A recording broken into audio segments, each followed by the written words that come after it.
This is the board meeting for the Calaveras Board of Supervisors. We will be going into closed session. Oh, I'm sorry. Go ahead, Madam Clerk. Pursuant to Government Code Section 54957.6, Personnel Matter, conference with labor negotiators Judy Hawkins, Director of Human Resources and Risk Management, regarding Deputy Sheriff's Association, Sheriff's Management Unit, Service Employees International Union, and Calaveras County Public Safety Employees Association negotiations.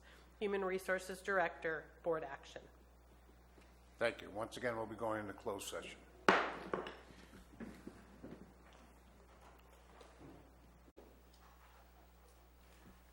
Welcome, ladies and gentlemen. We apologize that our closed session ran a little over time. I want to thank you for taking the patience to let us come back to the podium here, if you will. Welcome to the Board of Supervisors chamber for our Board of Supervisors meeting for Calaveras County. Would you please stand for the Pledge of Allegiance? I pledge allegiance to the flag of the United States of America and to the republic for which it stands, one nation, under God, indivisible, with liberty and justice for all.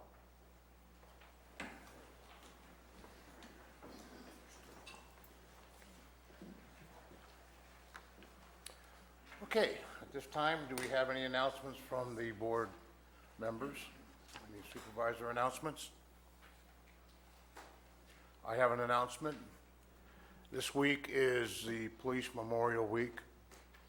I was in Sacramento yesterday and observed the ceremonies there. And I'd like everybody to kind of realize what difficult role that our law enforcement folks play. Last year, just in California, we lost 12 police officers in the line of duty. That means there was 12 families on Thanksgiving and Christmas that had a place setting where no one was at. These folks do this job day and night, 24 hours a day, 7 days a week, 365 days a year.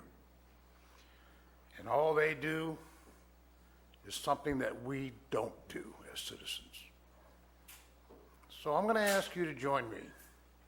Next time you see a peace officer on the street, don't get mad at him. Don't get upset because you read something or somebody wrote something about it. Just tell them thanks. That's all we need. Thank you, folks. Thank you. I lost my agenda, unfortunately. Mr. Chairman, I have one quick announcement. Sure. Go ahead, sir. I'd like to announce, and I was going to talk about frog jump. I see we're doing that later on, but I wanted to also announce that the Central Fire Department's having their mud run on this Saturday at 10 o'clock up in Mountain Ranch. It's a great fundraiser to support your community and a great opportunity to get in shape. So look up Central Fire on the web, and if you want to run through the mud for 5K, join up and support your local fire department. Thank you. Okay, Madam Clerk. The report of closed session held on May 5th, 2017. Number 1, conference with legal counsel, anticipated litigation, significant exposure to litigation, 1 case, pursuant to Government Code Section 54956.9D2. There was no reportable action taken. Item 2, public employment, pursuant to Government Code Section 54957B1, building official. On a 4-to-1 vote with Supervisor Garamendi dissenting, the board directed staff to extend an offer to the chosen candidate for the position of building official. Upon acceptance and completion of the candidate's background, staff will announce the candidate's name and will bring forward a resolution memorializing the appointment. Okay. Nope, not done. Oh, yeah, one more. Got lots more.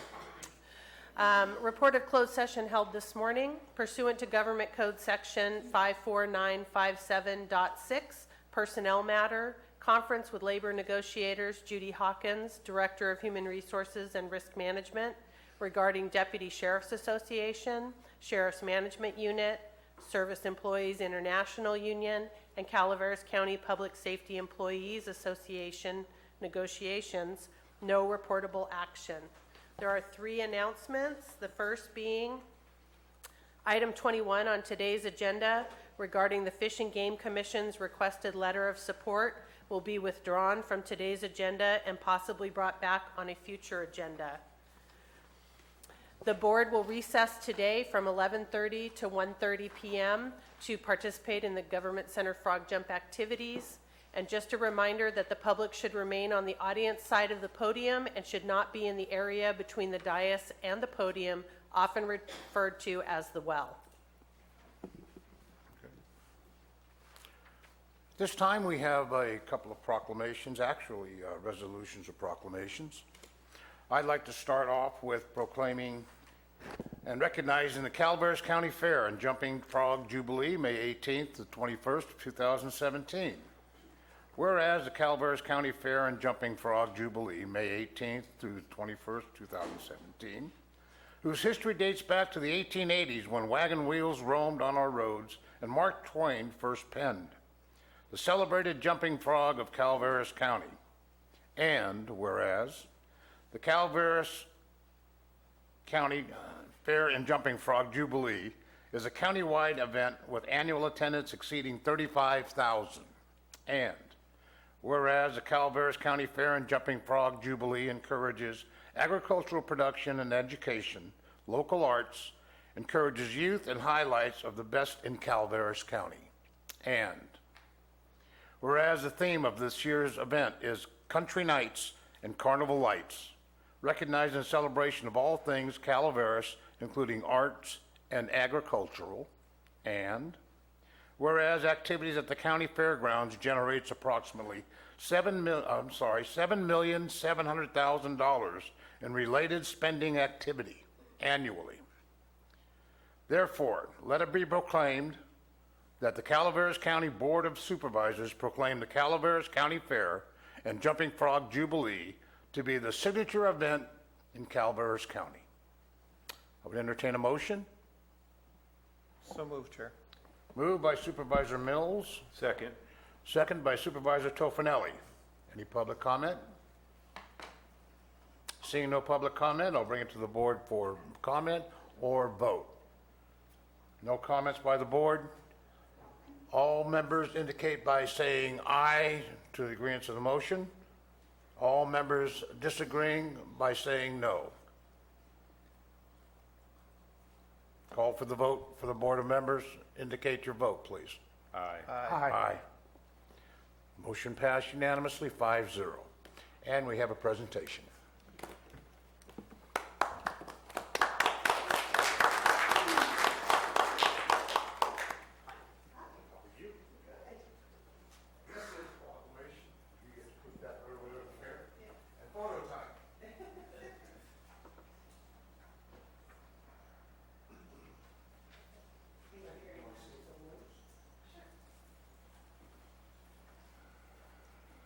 It's our honor to be here today, and one of our county traditions is to hold the frog jump here. And I believe you have 82 entrants, which is 85 now, so which is big. So our frog committee will be here. We'll also be at the Capitol tomorrow. We're looking for great things this year, and we want to thank the county for their support, specifically just coming to our events and helping us so much. And I'd like to also thank Sheriff Rick Basilio for what they do for us and just taking the lead on our law enforcement. And they're gonna have the bikes out there this year, so that'll be kind of fun. So, and we also are going to have some assistance from your folks in custody this week, so that'll be fun. We have a lot of work that needs to be done, so we just want to thank you for your support. And to us, the frog is really more than just this annual event. It truly is an economic engine for our county. So thank you. Thank you.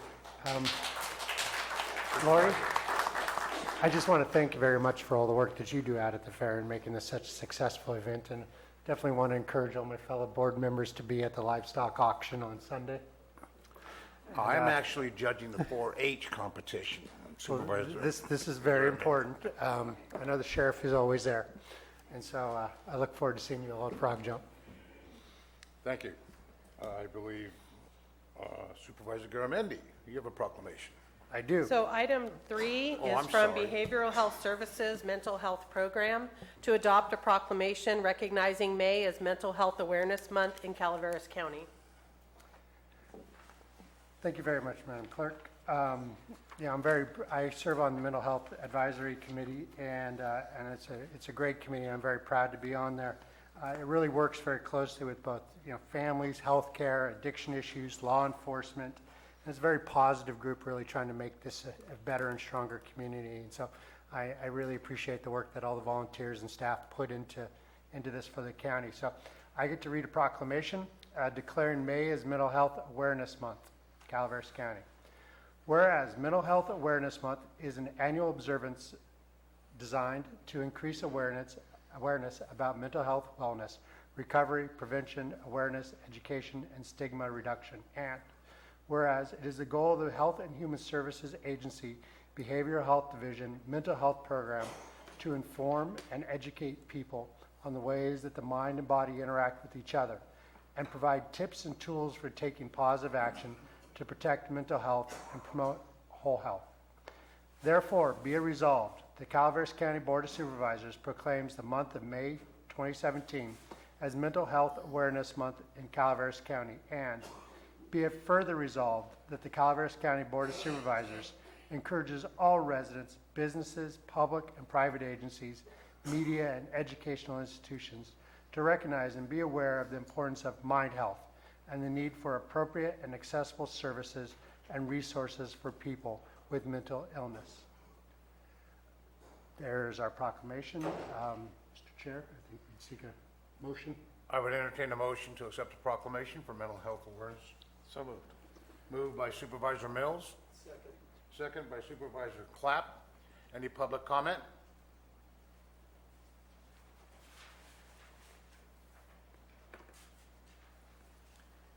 Good morning, Board. Morning. Good morning. John Lawless, Mental Health Director. Thank you, Supervisor Garamendi, for reading that.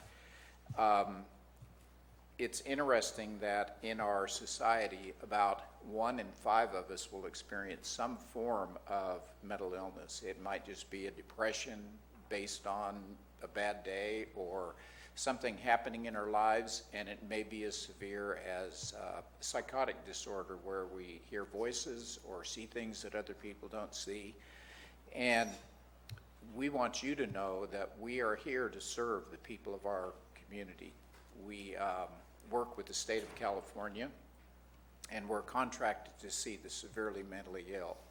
And each month we serve about 600 of our community members, either through medication or counseling services.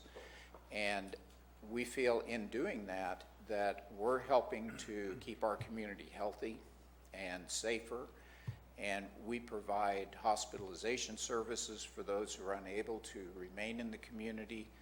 And we feel it a real privilege, and we want to thank you for honoring us and for making Mental Health Awareness Month May.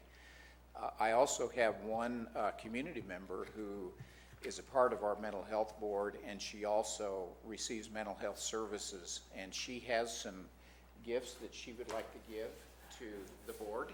Ma'am, could you bring it over there for us? Thank you.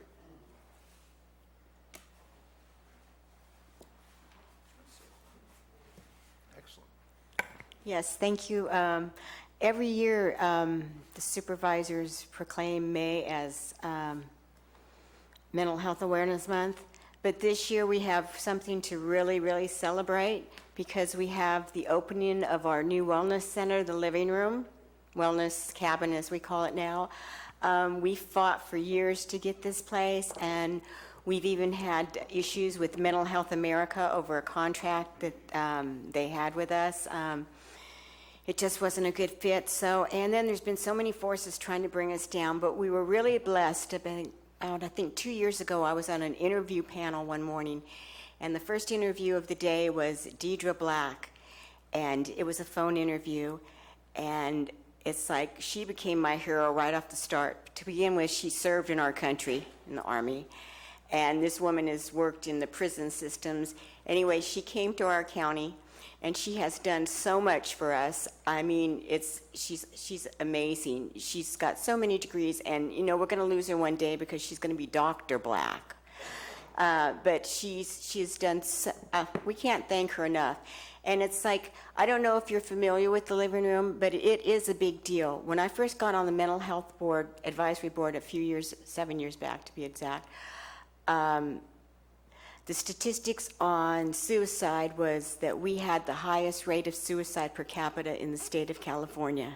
I don't know what the statistics are now, but every one of us here has somebody in their family or knows somebody that either has some form of mental illness, whether it's anxiety, depression, an eating disorder, or they have maybe an issue with medication or alcohol, and we also represent that because it all goes hand in hand, you know, being healthy mentally and physically. And anyway, so the nice thing about the living room is we're not just reaching out to people with, psychosocial rehabilitation, but we've tried to enforce the 12-step programs and more of a rehabilitation program. And it's just a beautiful building in general, and you should all come down and see it.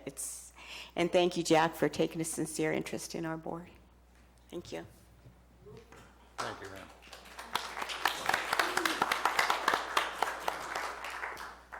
I believe we have a motion on the floor for a vote.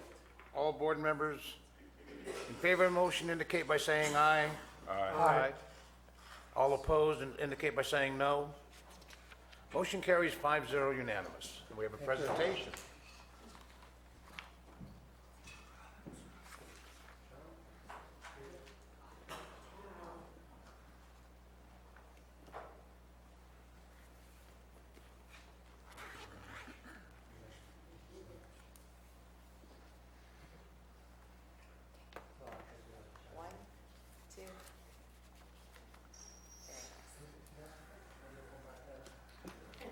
Kristen, come back.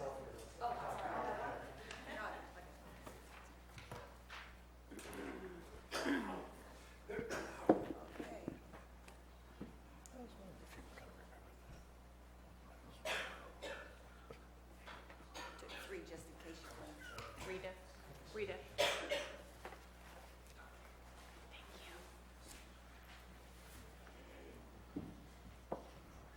Thank you, folks. Madam Clerk?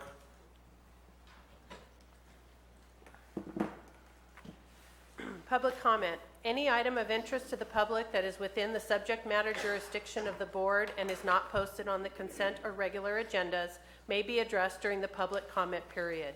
California law prohibits the board from taking action on any matter which is not posted on the agenda unless it is determined to be an emergency by the Board of Supervisors. If public comment is completed before the 30-minute allotted time period, the board may immediately move to the next order of business. If public comment is not completed during the allotted time period, it will be continued as the last item of business in order to provide an opportunity for the remainder of comments to be heard. Madam Clerk, I believe we have a 3-minute period for public comment, and our clock is still, oh, we do have it, okay. No, we just have this one. Oh, okay. We always have Diane. Marty Crane, Rancho. I just wanted to say that the word FEMA conjures up many memories, personal experiences, and individual feelings here locally in Calaveras County. FEMA is a big word. It's where emergency preparedness programs and activities are administered on behalf of the public, another big word. When we talk about emergency preparedness, we must understand that it's up to all of us to do our part. Preparing ahead of an emergency, number one, gives us options, reduces the suffering for ourselves, our neighbors, and the entire community. Being prepared makes us more resilient when the worst happens to our communities. It helps to ensure that an emergency doesn't turn into a disaster. We've had many examples from which to learn. The old Gulch Fire, the Rim Fire, Pattison Fire, Butte Fire, and many other events that have impacted our families as well. And these individual events usually don't have resources designated to the Butte Fire or the Rim Fire. They're on their own. These families are. So do we learn from these events? If we do we act on what we've learned? Last week, I attended a 4-day FEMA training here in San Andreas. These trainings, workshops, have immense value to our local efforts. They're made available to only a handful of communities across the United States, and only as often as every 5 to 10 years. So what does that mean to Calaveras? There are 50 states in the United States, equaling 3,144 county equivalents, and they came to Calaveras. They only do about 5 trainings in Maryland a year, and about 10 to 15 throughout the United States, but they came to Calaveras. Great in-depth conversations revealed many areas where we can and must improve. I am confident that our county departments have already begun the process, so we just have to keep it going. Individually, we all have a responsibility to step up and do what we can to make sure we as individuals and as a community have options in the next emergency. 30 seconds. There are many free training opportunities. I'm off to one today. So please, make your own go bag, think about it, and go be fabulous. Thank you. Thank you. Any further public comment? Good morning, Al Segala, Taxpayer Association. I have a couple items that affect our economy, and I know that the board cannot take positions on everything that the state government does. If you were to do that, you wouldn't have any time to do anything else. But there are, from time to time, things that the state government is proposing that could have a dramatic effect on our local economy. And so we have 2 items. Both of these are supported by the California Association of Realtors. And both of the bills, the association recommends opposing it. So if you would conclude that this would have a significant effect on our county, we would recommend that you contact our state representatives and also the Association of Rural Counties to see if they would also do the same. The first one is SB 640, which is a service tax, and this is statewide, and it'll have the effect of actually causing services to be provided by out-of-state companies because of the service tax, the local companies will be at a disadvantage.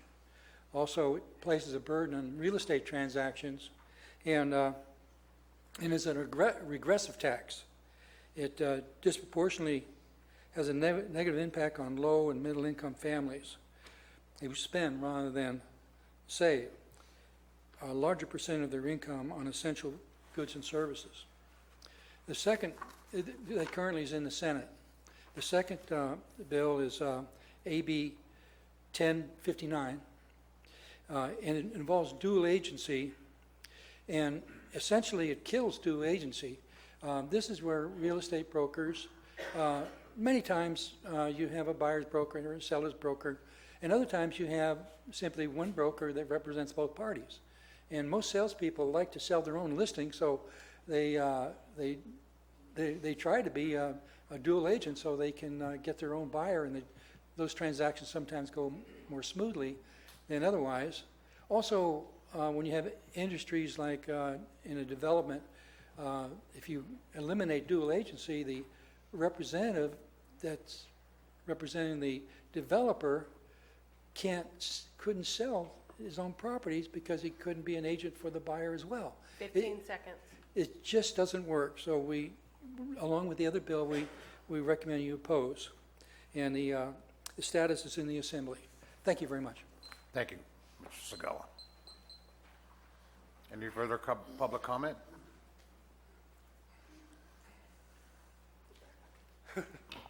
Jeff Krovitz, Public Works. 2 announcements. Number 1, fair starting next week, and Public Works has got 3 booths, if I've said it correctly. one celebrating transit, one celebrating integrated waste management, and the third booth, Public Works in general. And that ties into the following week, which is National Public Works Week, starting May 21st. So I'd like to publicly acknowledge Public Works as the people behind the scenes that make the toilets flush, the water come out of the taps, allow the roads to run, move the snow. And so it's not just the people within my department here in the county, but all of our service providers throughout the county that make our lives livable. Thank you. Thank you, Mr. Cole.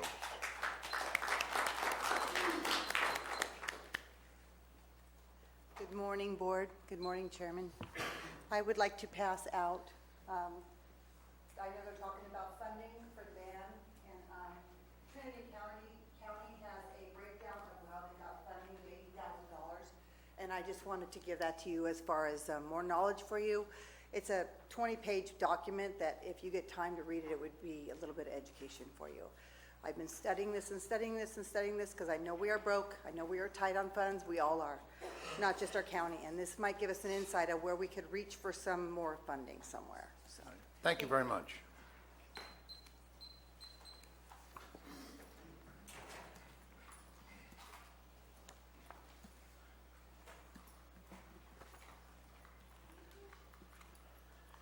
Brock Estes from Valley Springs. I'm going to continue coming before you every couple of weeks for 3 minutes and just toss out some facts as I find them about the cannabis question. And I'm doing this because this is going to change everybody's lives in the county.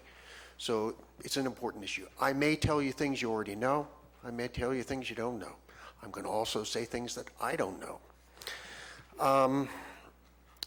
At the moment, everyone is so divided. They're either for continuing the urgency ordinance or in some way regulating pot or banning it.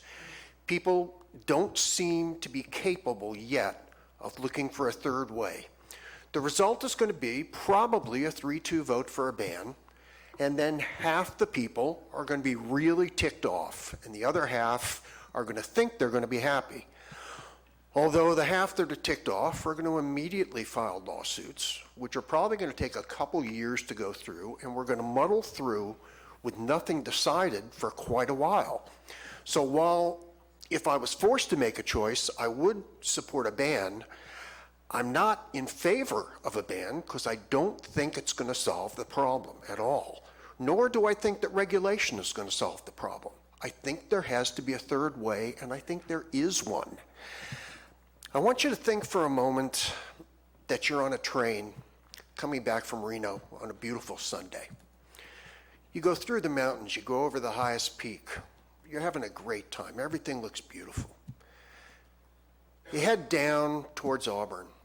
It's about 40 miles down. And all of a sudden the conductor comes on and says, I don't want to alarm you, but I am obligated to tell you the braking system has failed on the train. We are not able to stop the train. Now, a lot of people are going to panic, and yet nothing's really changed. You're still driving through beautiful scenery. Everything's going fine, but now you know there's a problem ahead. Some people are going to say, oh my God, we have got to find a way to stop this train. Those would be the ban people. Some people are going to say, no problem, let's just keep going. Eventually it'll flatten out and it'll stop of its own momentum. Those would be the regulating people. Some people are going to say, oh my God, I'm jumping off. Those would be the people who are selling their property and moving out of the county because they're afraid of what's going on. 30 seconds. I didn't get much out today. There is an impediment on the tracks, and that impediment is 5 years down the road. Because for 5 years, Prop 64 bans large-scale marijuana operations from coming into counties and taking over and essentially creating a monopoly by forcing out small people. If we dither and go through court battles for 5 years, those people are going to come in with big money, and the people we do care about, people who've grown up here and may be farming marijuana, are going to be forced out of business by monopolies. sir. Thank you very much.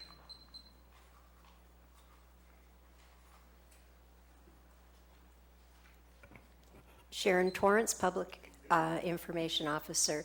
I just wanted to make the board aware, if they weren't already, that this is also Wildfire Prevention Safety Week. So I think that everybody here is aware of what can happen, and preparedness is the key. Thank you.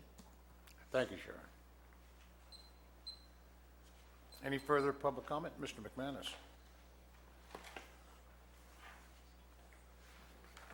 Bill McManus, good morning.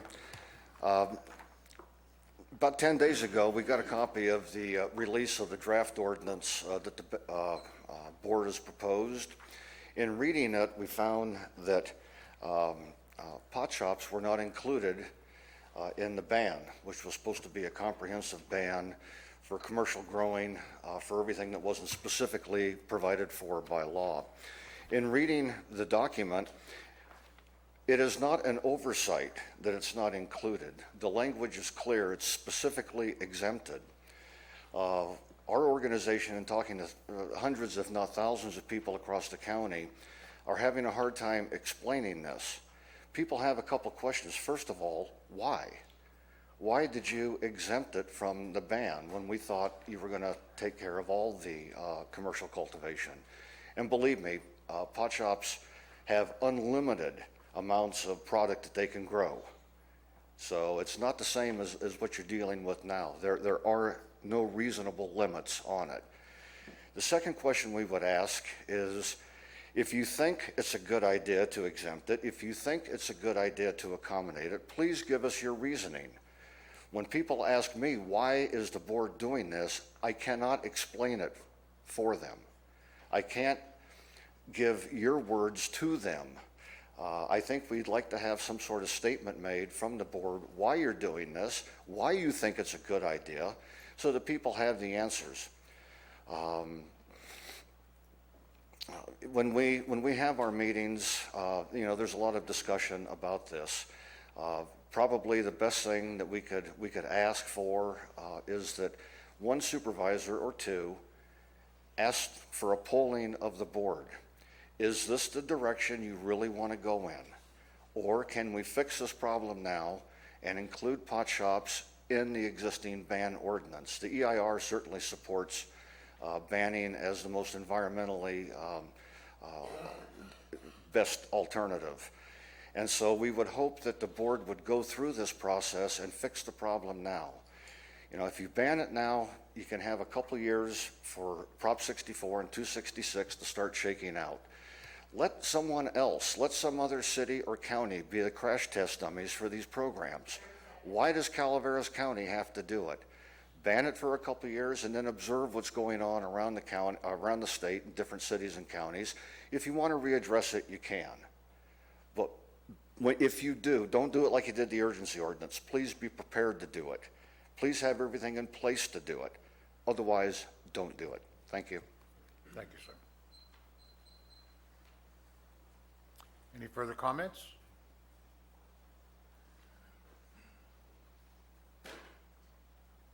Good morning. Morning. All right, my time to start? Okay. Thank you for having us here today. I just wanted to say that I'm not lucky enough to be retired, so it's very seldom I get to be at these meetings, but I do watch all of them online. We are living in a time when good is often called bad, and bad things are now considered good. We can see many issues that were not considered good when you all were a lot younger, but now are considered good. It is interesting to me that society has not gotten better. I have not publicly come out at these meetings about commercial marijuana, but today I am. I have lived here for 30 years. I do not like what I see, and it saddens me. I have researched this issue very thoroughly, and I cannot see any true good that has come from commercial marijuana being in our county. I want you to know that I support the direction this board is going, and I appreciate the spirit of the board as well. As the last board we had, I never felt comfortable signing my name to a letter. I would just initial it. There are many, many more voters who feel the same way as I, but are too scared and intimidated to stand up and be counted.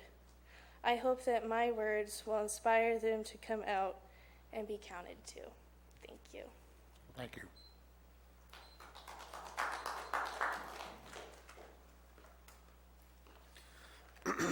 Ben Stopper, District 5.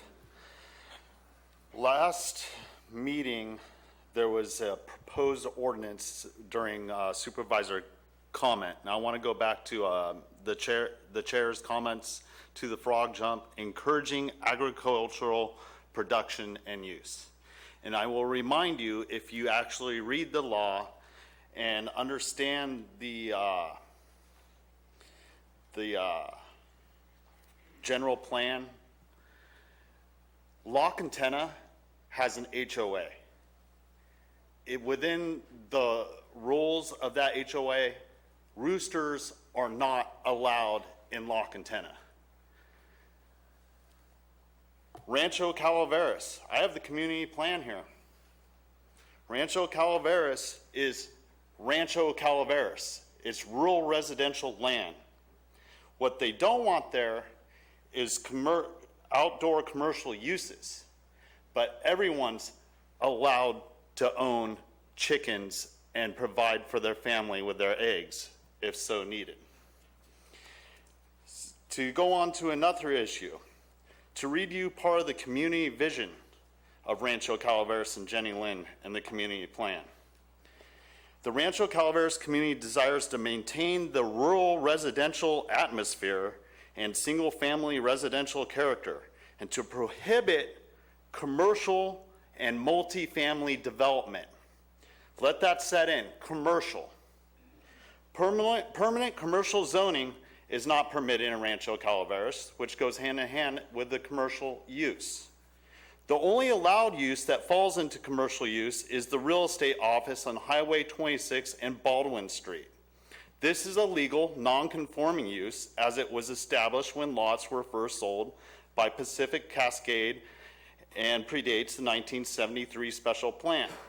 Now, I'm not going to go on and read the rest of it, but what the people in Rancho Calaveras are effectively saying is they don't want any outdoor commercial use in their community.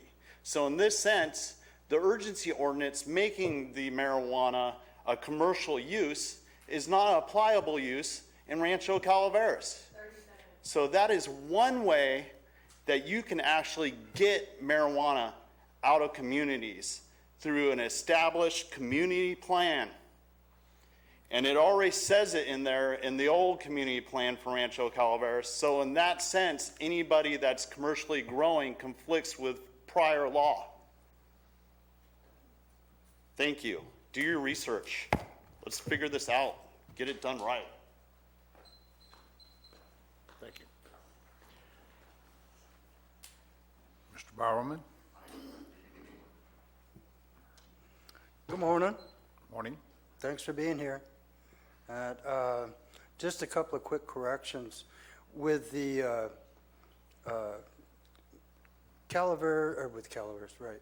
With the dispensaries, they don't have like an unlimited amount they can grow. It depends on space. The way the rules are written, they can only grow in their allotted space that they've got. That they can't just go out and get farms and do this and do that. Okay, that's not how that works. So they have access to cannabis through farms, but what they can grow is very limited. It's limited to the space that they have. Okay. Regarding the EIR, one of the things I got out of that was that, true, if everything went back to nature, it'd be a lot cleaner. Totally got that. I don't think that's going to happen. But that in their three options, they thought the number one option was a ban. Because, again, if we go back to nature, it would be cleaner. Got that. But it also said that a ban without funds will make things worse. And they're very clear about that. So by the time you get through the entire 140 or 240 pages, get their main point. A ban without funds will make things worse.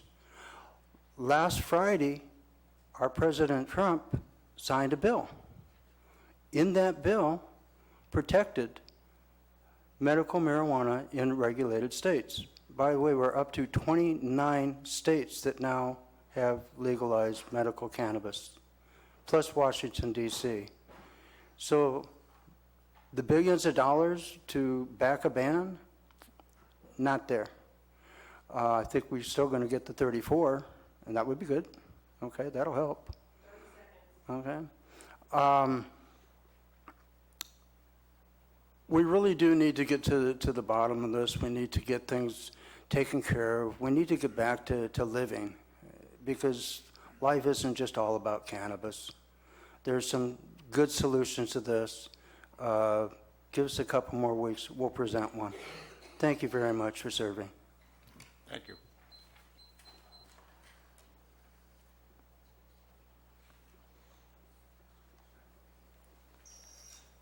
Good morning. I want you to know that I appreciate you all and everything that you are doing to try to reverse the mess that the last board has made for our county. My family has been in Calaveras County since before World War II, and I stayed here to raise my own family because I love it. I support you in the ban you are considering. Calaveras County needs to be free of all the marijuana except for what is allowed under state law. I would also like to ask that you would approve all that is needed by our sheriff and the other law enforcement departments to be able to do their jobs effectively to make Calaveras safe again. Calaveras needs to stop being known as Cannabis County, and it needs to get back to the good old days of what we used to enjoy. Thank you. Thank you, ma'am.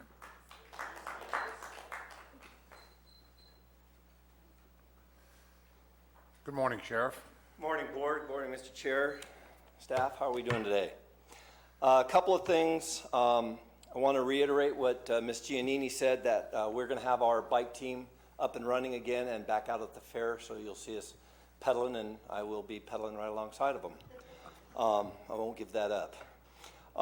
As far as the inmates, they are going to be out there for a couple of days helping weed eat around the fairgrounds to get things taken care of, and I am working on getting the administration area done here at the government center so that you guys can find your door when you want to go in. I wanted to talk about the police officers memorial. You talked about that. You touched on that. Mr. Kravitz talked about the public or road department's week. It is also Correctional Officers Week, and in 1984, May 6th, President Reagan did a proclamation announcing this week as Correctional Officers Week. So I want to thank my correctional officers and all correctional officers around the state. I've also posted that on our webpage. The only other thing I have to talk about is there has been some talk in the county through the marijuana growers how the Sheriff's Department is holding up their business licenses. I have a copy of one of our business licenses here, and I also have the business license questionnaire that's on the county's webpage. There are 3 departments in the county that are mandatory to sign off on business licenses, and they are the assessor, planning, and building. Sheriff's Department is not a mandatory signature for business licenses. Some of the business licenses that we sign off on are tattoo parlors, bars, saloons, cannabis clubs, fortune tellers, process or eviction notices servers, private investigators, dating services, pawn shops, dealers, door-to-door solicitors, firearms dealers, child care, and taxi cabs. So at any given point, any of these businesses could actually have a sex registrant that is able to get a business license, and I can be overridden on that. The sheriff's department needs to be a mandatory signature on business licenses. Not all of them, but a lot of them. I would like the board to look at that and see about changing that through a resolution. It needs to be fixed, because we could have daycare providers that have sex offenders working in them. It's not what we want in our county. Thank you. Thank you, Sheriff. Any further public comment?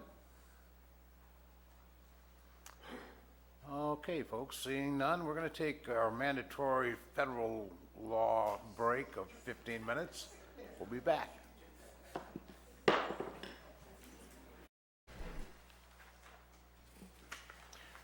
Thank you, ladies and gentlemen. Madam Clerk. Consent agenda items are expected to be routine and non-controversial. Hold on a second. Consent agenda items are expected to be routine and non-controversial. They will be acted upon by the board at one time without discussion. Any board member, staff member, or interested party may request removal of an item from the consent agenda for later discussion. Okay, ladies and gentlemen, anybody from the public would like to pull any item on the consent agenda?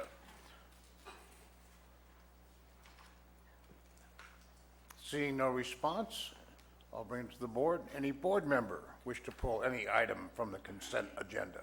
I would like to pull item number 8, Mr. Chair. Item number 8, Supervisor Tofinelli. Thank you. I'd like to pull item number 14.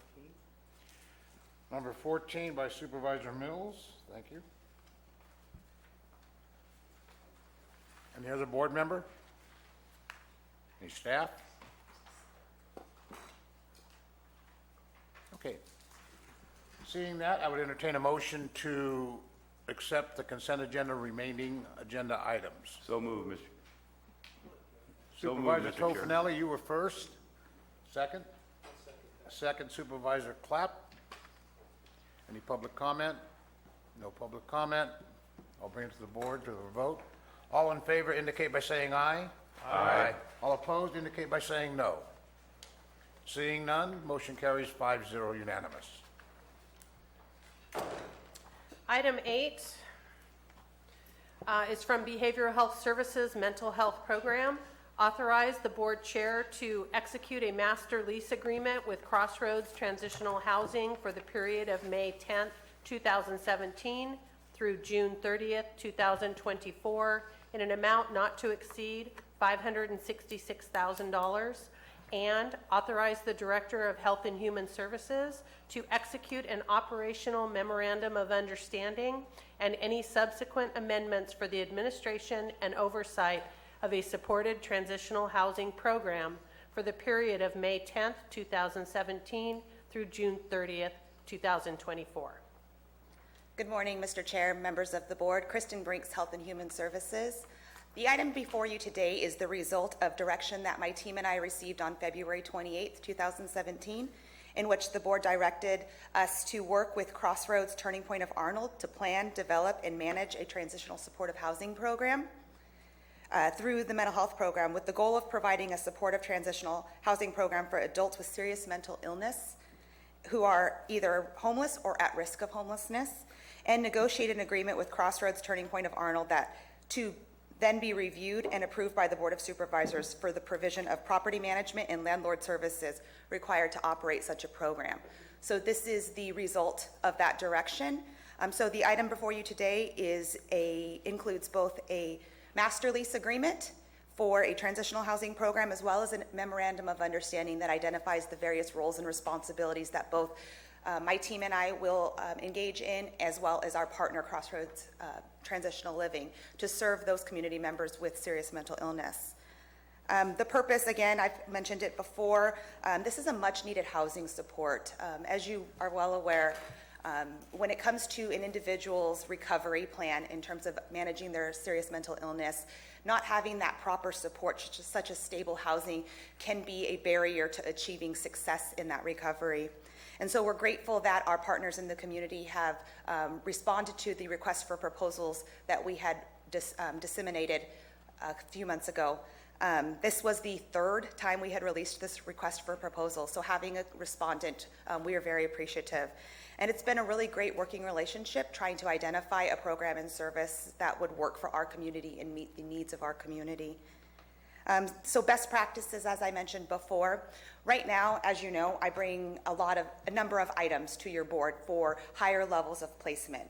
I oftentimes will return to your board with items for psychiatric health facilities, very costly, as you know, in the staff reports, board and care, higher costs of service, mental health rehabilitation centers, again, higher costs of services. And we know in mental health that having a local community-based resource that is also an opportunity for individuals to receive community services in that intensive case management, which is so important and integral for an individual's recovery at a lower cost, which this is just an important piece of it.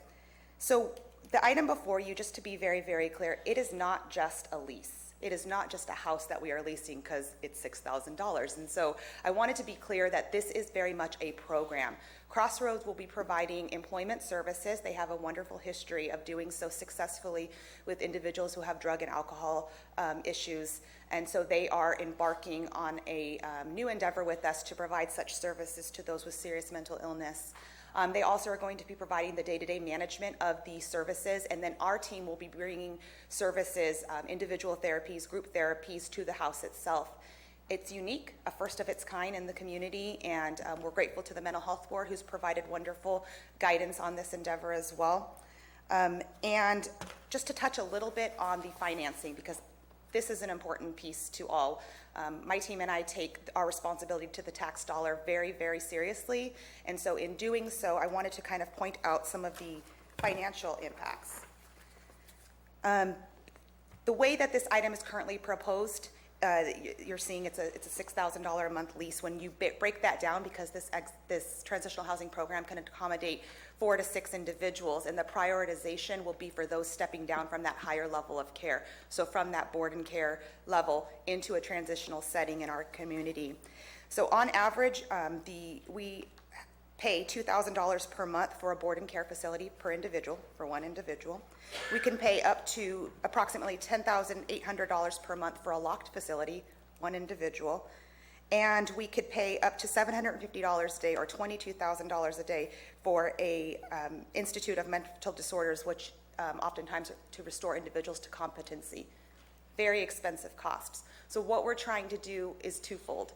It is create a community service that will be not only good for our consumers, good for our community, that is a local-based setting, but it will also be a cost-effective model that we are hopeful will decrease some of our costs that we have. So we have every intention of fully evaluating this program as we move forward, and we hope that your board will approve such an item today. At this time, I can take any questions.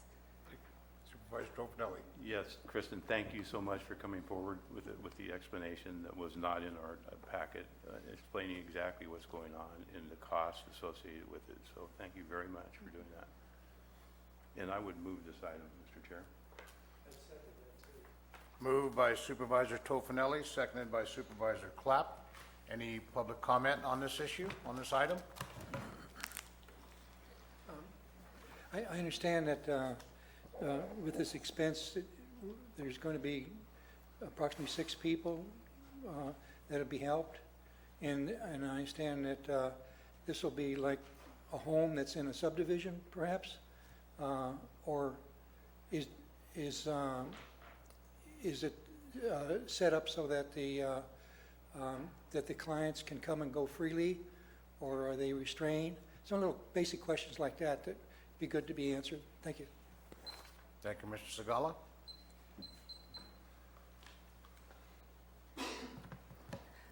So the home itself is actually kind of in it is not in a subdivision. It is off of Highway 4. And Mr. Cullum is here, who is from Crossroads Transitional Living, and can provide a little bit more of the history on the home if necessary. And I forgot your other question. How many bedrooms? Oh, okay, excuse me. So there will be 4 bedrooms upon the completion of some necessary modifications that need to be made to the home. And so depending on the clientele, we could have up to 6 individuals residing in the home for a limited time at one time. Mr. Segal, did that answer your issues? Yes, that's fine. Okay. Any further public comment? Okay, we'll bring it back to the board. It's been moved and seconded. Any board questions? Seeing that we've been moved and seconded, I would entertain a vote. All in favor indicate by saying aye. Aye. Opposed indicate by saying no. Hearing none, motion carries 5-0, unanimous. Madam Clerk.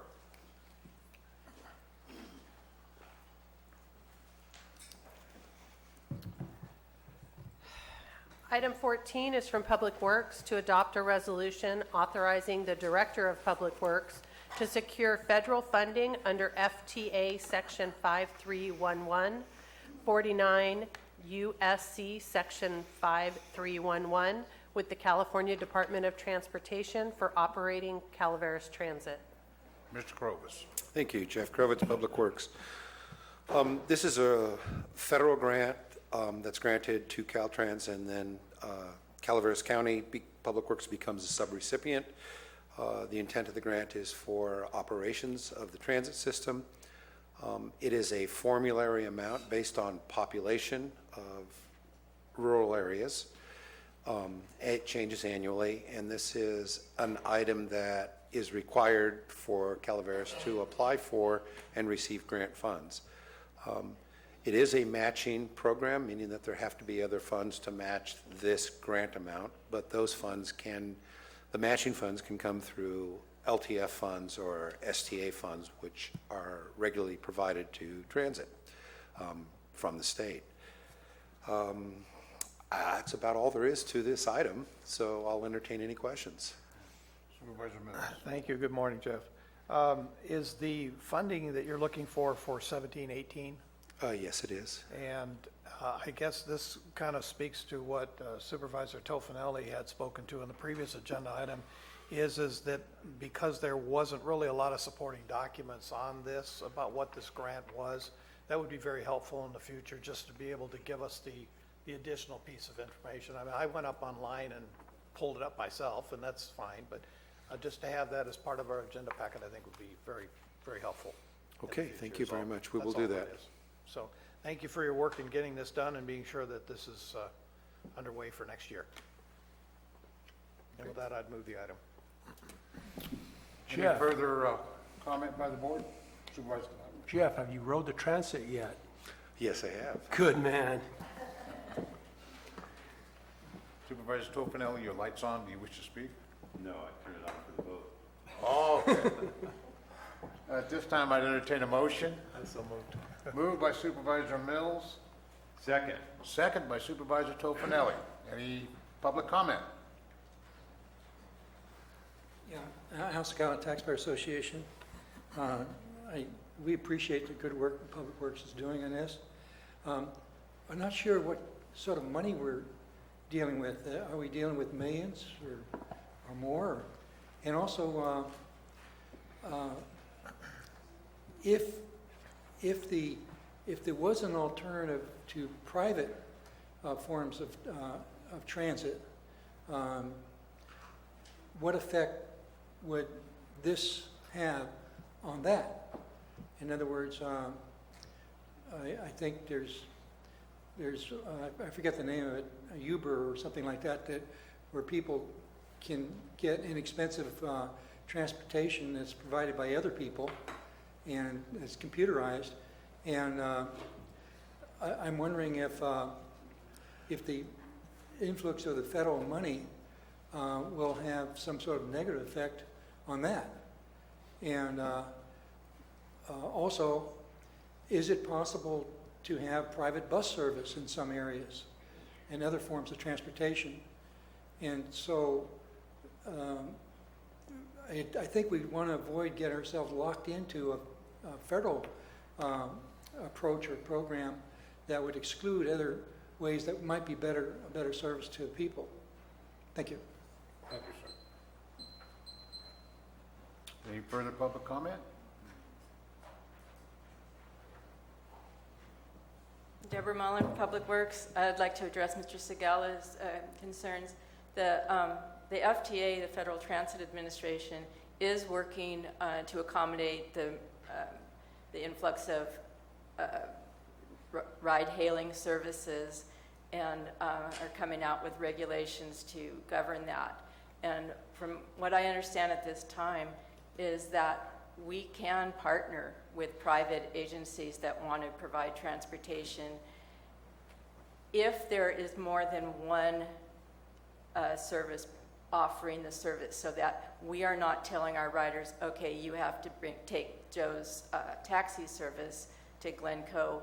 We can tell them, you can take Joe or John's Smith, and then they make the choice. So there are accommodations. We're perfectly willing to work with any kind of private transit service that wants to come forward and work with us if we can come up with a partnership that serves the community better and saves money.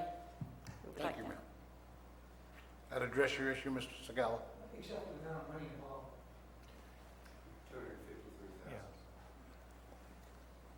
This 5311 grant is for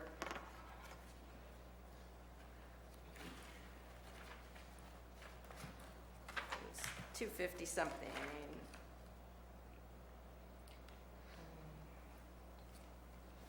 Financing $245,902. And I have fare shuttle flyers, by the way. Thank you. Any further public comment? I'll bring it back to the board for any comment before the vote. Seeing none, all in favor indicate by saying aye. Aye.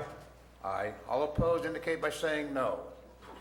Hearing none, motion carries 5-0, unanimous.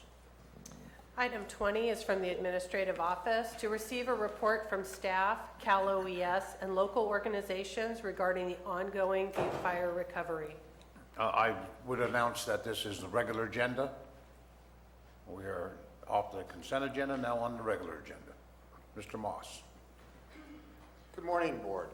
Brian Moss, Administrative Office.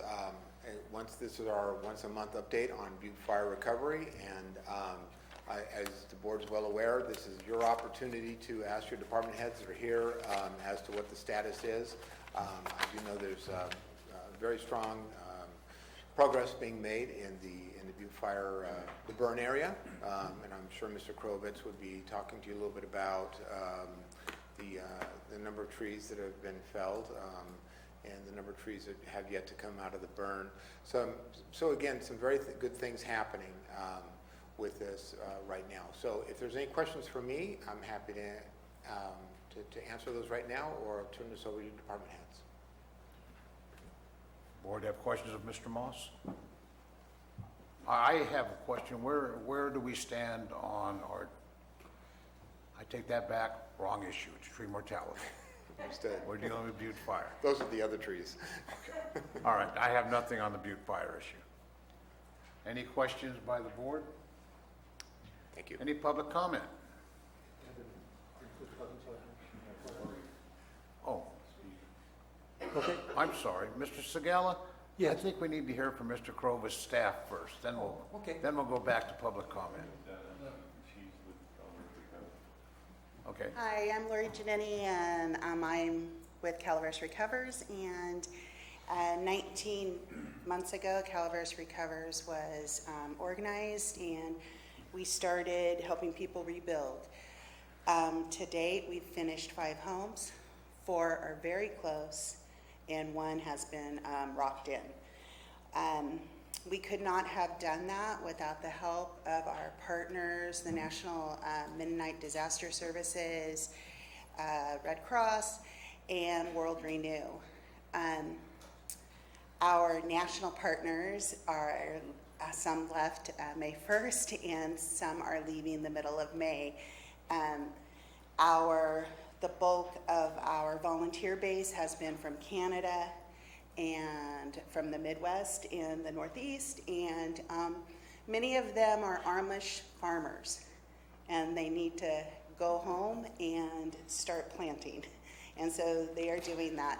Regionally, we're still going to get some help, though, to finish those homes.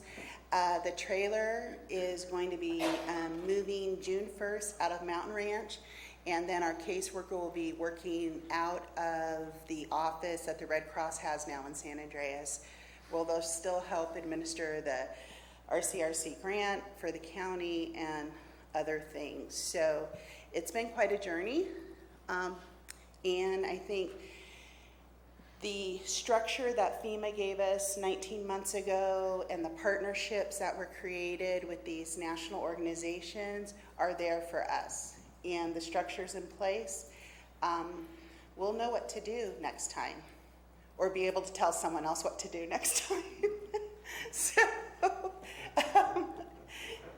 just a little caveat there. We could not also have done it without some very generous support from the Amador Community Foundation, the Calaveras Community Foundation, and to be quite frank, Cinders and the Cinders family, who have continually donated, sent staff out, and just ran these projects because we didn't have a construction manager, and so it's been a really good journey. We've had people in homes, and the homes that are the least, that we have the most to do are on Harbor Road. Surprise, surprise. But Supervisor Garamendi was real helpful with us, just keeping us informed on when we could get there and what we could do. So thank you, and we're getting towards the end of our project, and we just want to thank you for your support. Thank you. Mr. Chair, are we going to hear from each department, or do we just ask questions? What I'd like to do is hear from each department. Maybe those questions may be answered, then we will have a question period. Great. Good morning. Mel Knight, Butte Fire Debris Removal.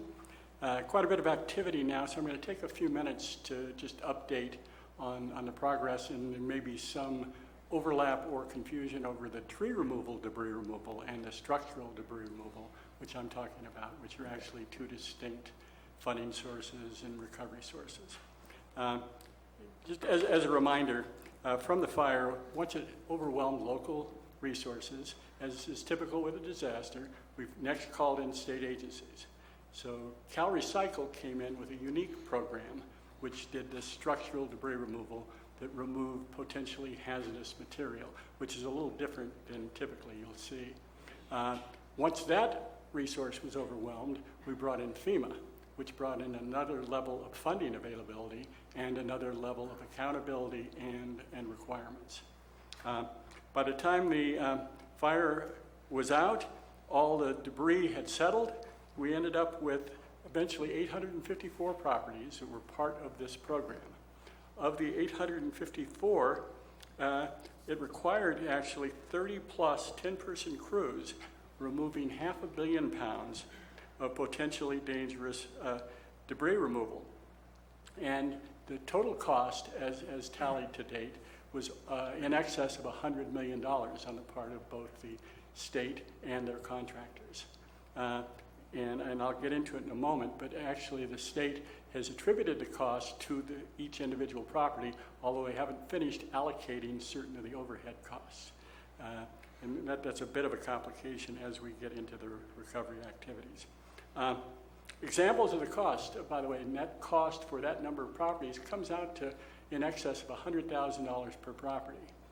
It certainly is a great deal of money. It sounds initially to be a shocking amount of money, but as at least I've looked at this, and as I'm familiar with other disaster responses, always disaster response is much in excess of cost for dealing with individual similar activities.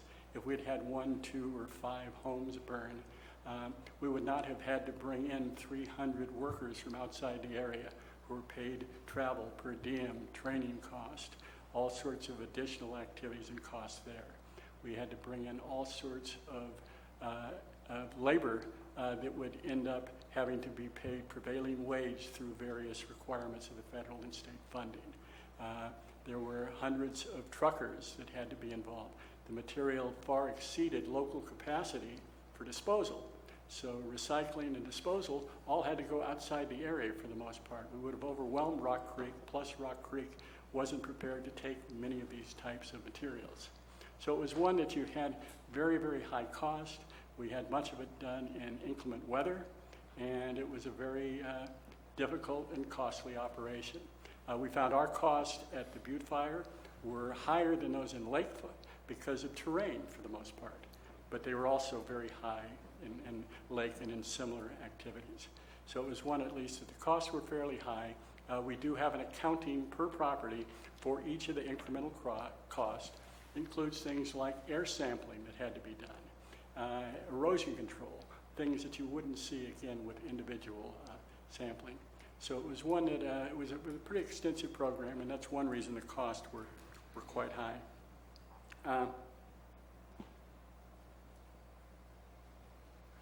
And the next question comes up is, why is the county doing this invoicing? By the way, all the funding was provided. We received $100 million plus for this debris removal.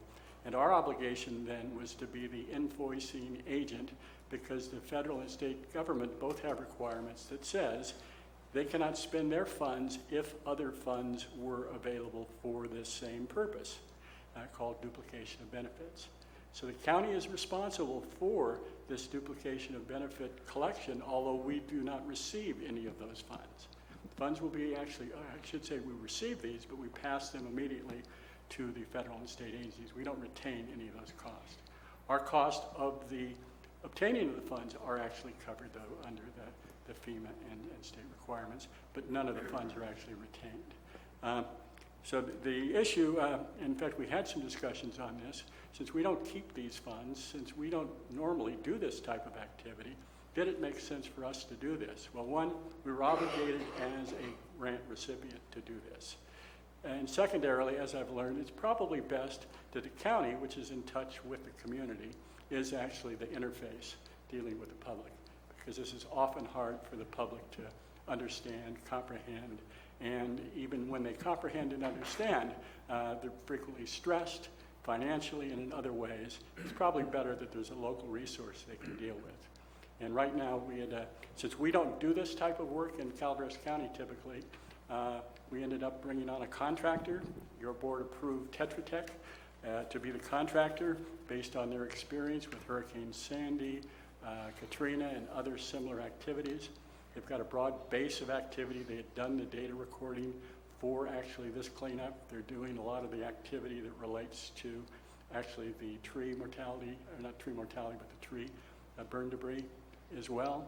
So this is something that they have done quite well. They're working in the adjacent area here now, and they've been fairly successful at reaching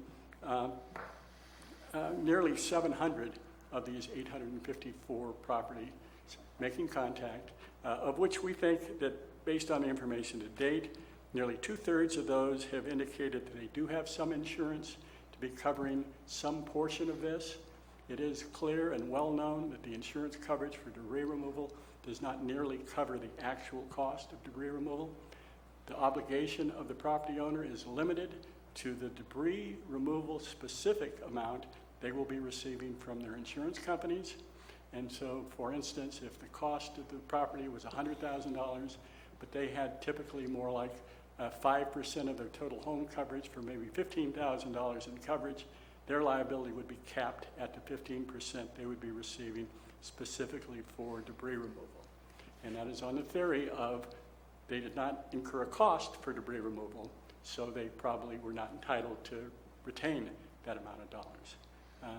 And I will mention, although very few people did this, it was voluntary to participate in the program. So there were some folks that took it upon themselves to do their own cleanups at their own cost with their own insurance funds. Very, very few, though, because they found the cost far exceeded what was generally available to them. In many ways, the program has been quite successful in these regards, what I'm discussing. We had a very, very clear and comprehensive cleanup of most of these properties.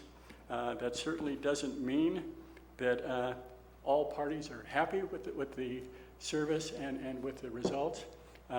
We do have a number of folks that rightfully were concerned that they either had too much or too little removed from their property. Have it on both sides. Some folks are saying, why did they take the concrete foundations?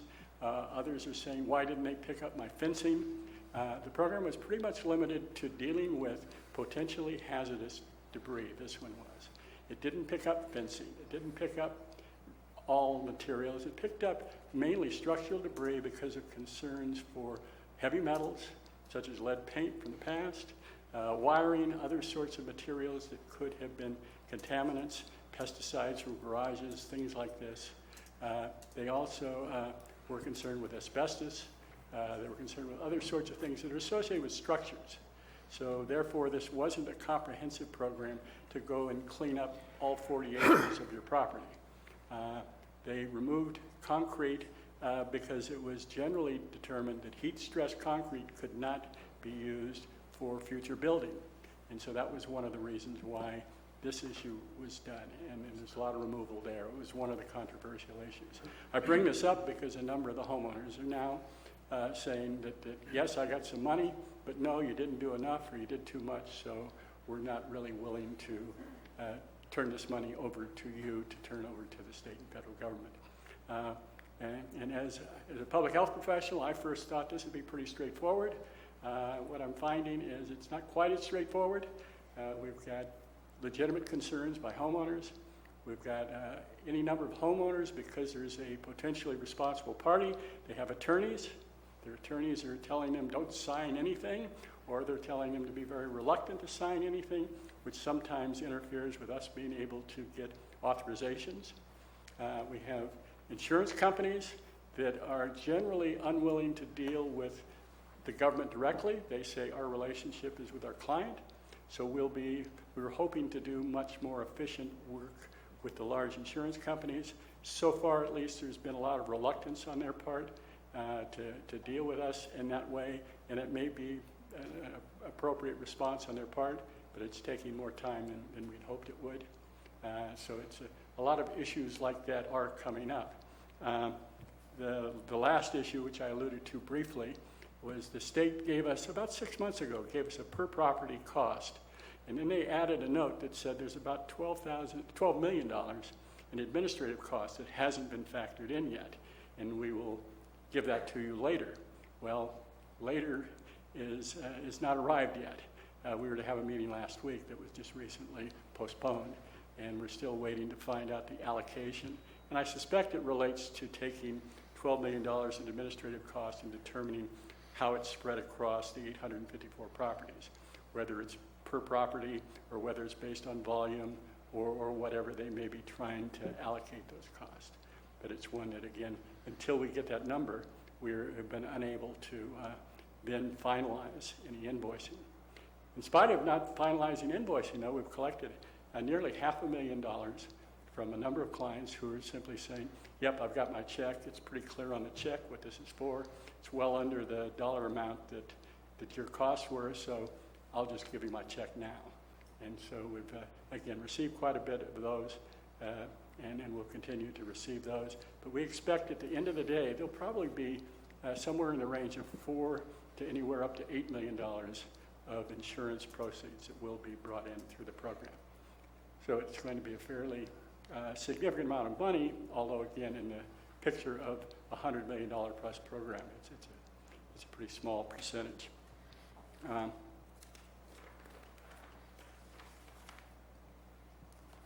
We will be continuing to work on these issues. As I mentioned, Tetra Tech is in the building adjacent, or excuse me, in the adjacent room area here.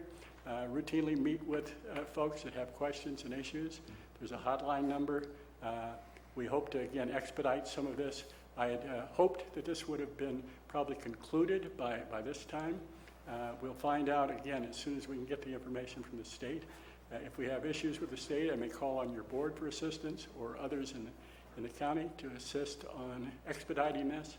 But we're hoping to get those numbers soon so we can, again, proceed with a little more timeliness on this. We certainly don't want to get to the 2-year mark and not have concluded this.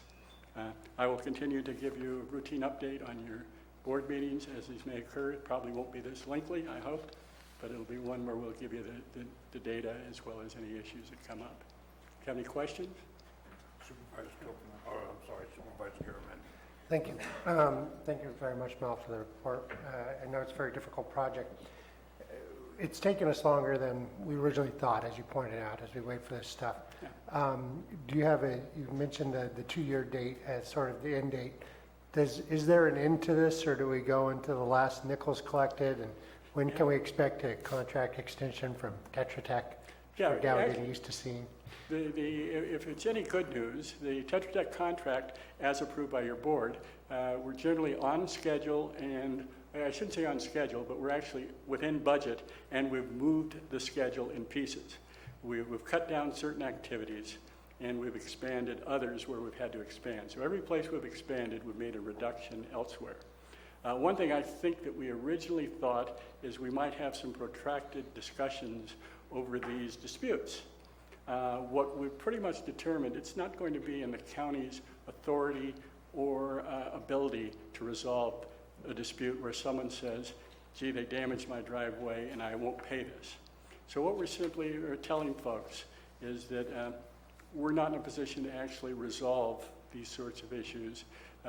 Most of them have an attorney. If they have an uncompensated loss, they potentially can deal with their attorney as he's dealing with the responsible parties, because it's actually a consequence of that loss. They can deal with that in that way potentially. But we will not be having something that we'll do other than we will be noting this. It will be their right, if they wish to not pay this duplication of benefit, but we will then just be reporting forward that this was the action that was entered to by the property owner. So we'll make our best efforts, but we're not going to grind this to the last. Exactly. There's a stop to this. That's right. And we've found that, again, initially we were thinking, as we were doing with cleanup, that we would pursue this to the very end of each property. And we're finding that that is going to be very, very impractical. It would take this, well, in fact, some folks are pretty resolute in their positions, and that's their right to be. We've done our duty by FEMA. And Yeah, move on. we'll do our due diligence, I think. Further questions of Mel? Okay. Is there any other staff to make a presentation? Mr. Krovitz?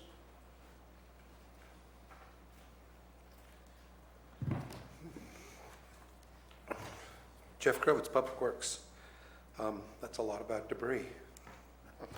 The first thing I'll talk about in terms of recovery from Butte Fire is debris removal, hazardous trees that were burned by the fire and are along county-maintained roads that threaten the traveling public. As of close of business on Saturday,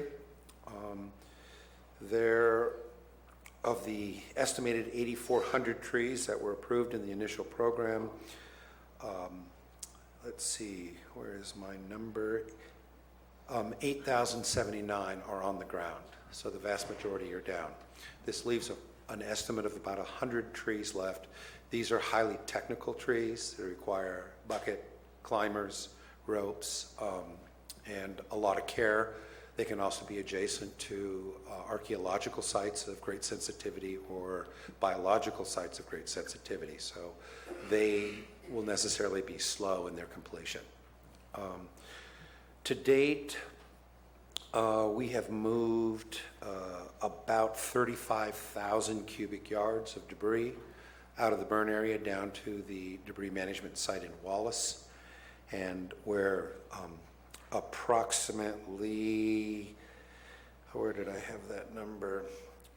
Almost 13,000 cubic yards have been processed and disposed of at the biomass plant in Jamestown.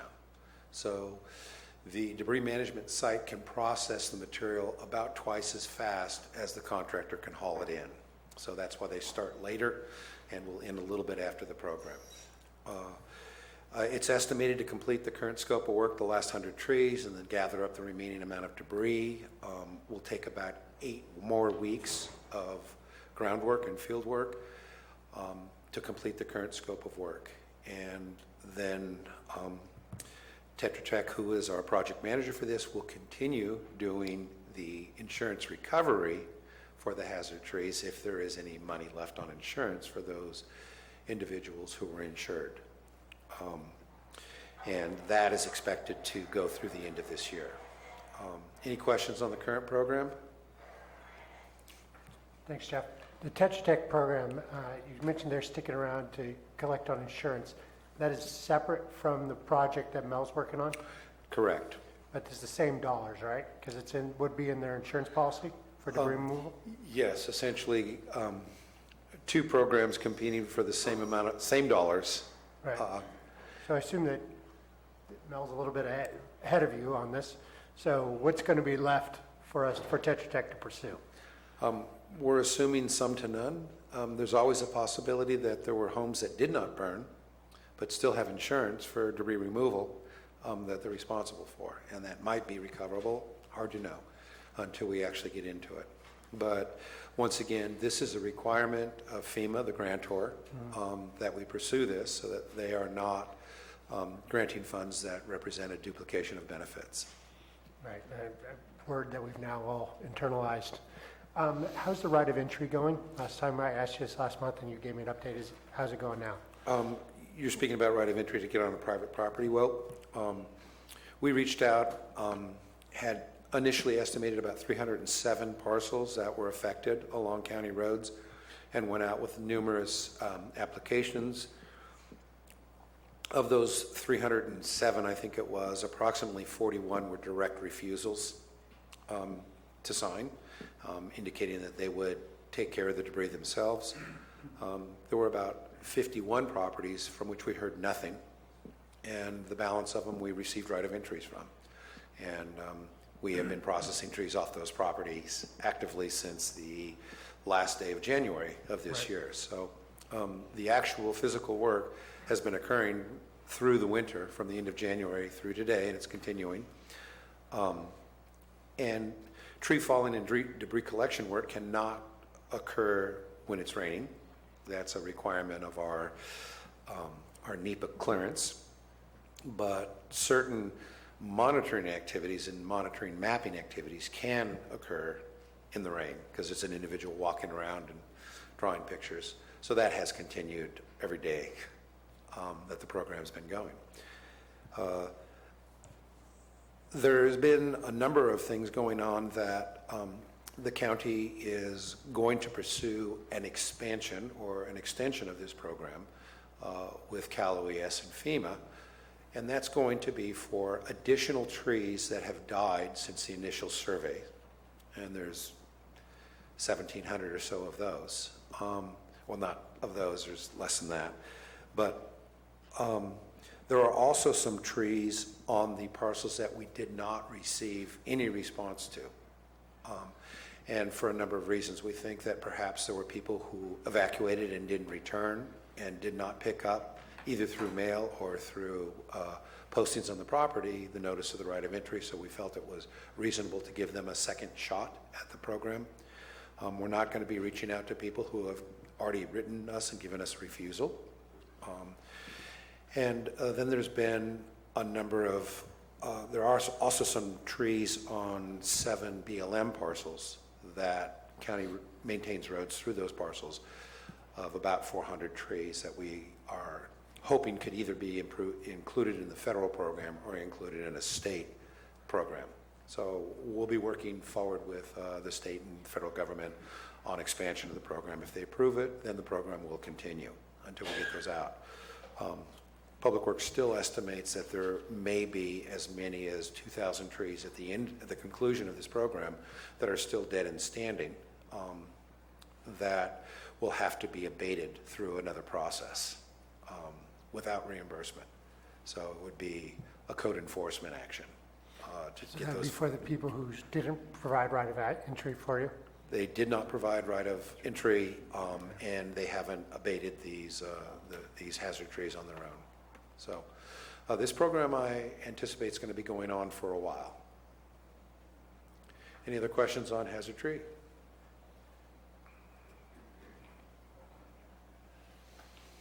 That 2,000, I knew, Chair, that 2,000 trees you just mentioned, and that was one of the questions I wrote down. That is the estimate of trees on the properties that you were either denied or got no response from? That's your estimate of what is No. there? That's the estimate for the trees on the properties that were denied only. And there's addition to that, the ones that you got no response from? Yes. So it's more than 2,000 trees overall? The way to look at it is it's approximately 18 or 1,900 trees that are on parcels that either we didn't hear from or have died since our initial surveys. All right. Thank you. And then on top of that, the additional up to 2,000. But we haven't actually started those surveys yet. All right. Thank you, Joe. Okay? Other questions from the board? We're also proceeding with the setting up road repairs, both the road repairs from the federal highway grants and from the FEMA grants. The emergency opening work has all been approved, and we're assembling billing for that to get reimbursement. One of our issues here is that, as the board knows, the roads are so narrow that putting multiple contractors out doing conflicting activities would be a very dangerous situation and a disturbing situation to the traveling public, so they necessarily must be sequential. And additionally, on many of the roads, the public assistance roads that FEMA is granting repair for, they are utilizing our federal aid eligible that Federal Highways is granting, so the main corridors in and out of the burn, Mountain Ranch Road, Railroad Flat, Jesus Maria, they are being utilized by all of the recovery contractors to move debris out of the burn area. So those roads are continuing to take a beating as we do these recovery activities. So we're working with our granting agencies to work out some of these issues. Supervisor Garamendi? Jeff, thank you again. Are we still on track to get this project going by the fire anniversary so we don't lose our funds? Yeah, the plan is that at a minimum, we would execute either force account or a small contract to do work where we feel we are approximately concluded with debris removal so that we have that milestone met. Okay. Further questions of Mr. Fogus? I'm not certain if this is one for you or possibly Mr. Knight, but it has to do with PG&E. They were supposed to be getting us the information on their trucks and the axles and all of that information for us. Have they done so, or are we still waiting?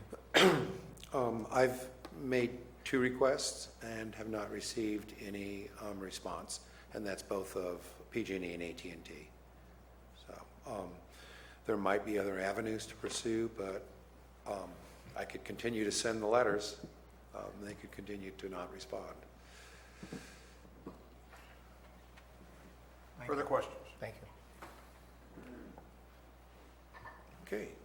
Thank you very much. Any public comment on this issue? Oh, Sharon, I'm sorry.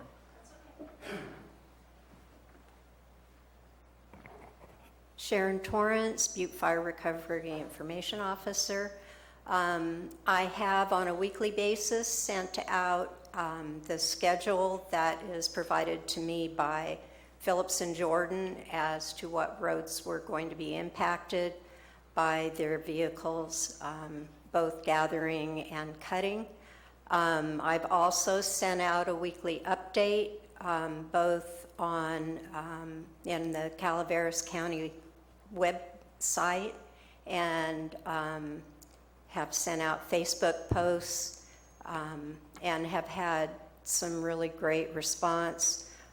Some over 1,000 hits on the Facebook page. Working with Phillips and Jordan has been amazing. Also Tetra Tech. When we had the incident week before last, working with their office back in, I believe, Florida. I'm not sure. I'm sorry. But working with their information officer on putting out a release on the incident itself was as easy as it could be considering the incident. So that's That's about all from information. I'm still getting calls from folks looking for answers, and so far have been able to push them in the right direction so that they can take care of whatever issue they have. Any questions? Thank you. Thank you. Is there any other staff to be presenting? Is there any public comment? Okay, we'll bring it back to board. Madam Clerk, I need to interrupt you for a moment. Is there anybody here on item number 22, Board of Supervisors appointment of applicants? Yes, there is. Okay. Madam Clerk, go ahead and continue. Thank you.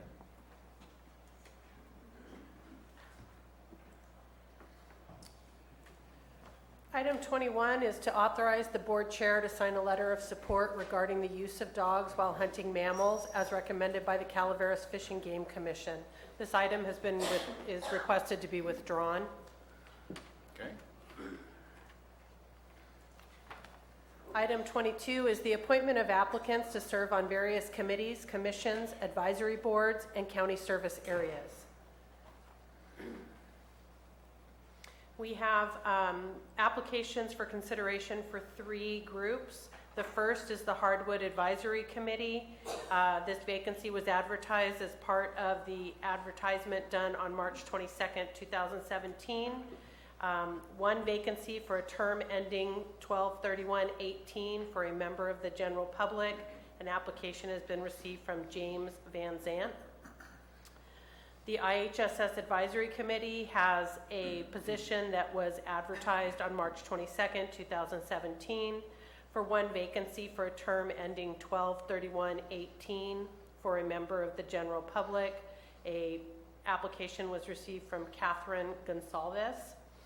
And lastly, the Law Library Board of Trustees. This vacancy was advertised as part of an advertisement on April 5th, 2017 for 1 vacancy for a term ending 12/31/17 for an attorney or general public member, and the application was received from Ann Pestalozzi.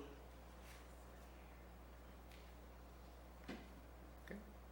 Public comment? I'm sorry, any board comments? Yeah, I'd like to introduce Jim. That's me on the hardwood. Jim, would like to stand up? Wave or something? Would you approach the podium if you would, sir? You can approach the podium if you'd like to speak.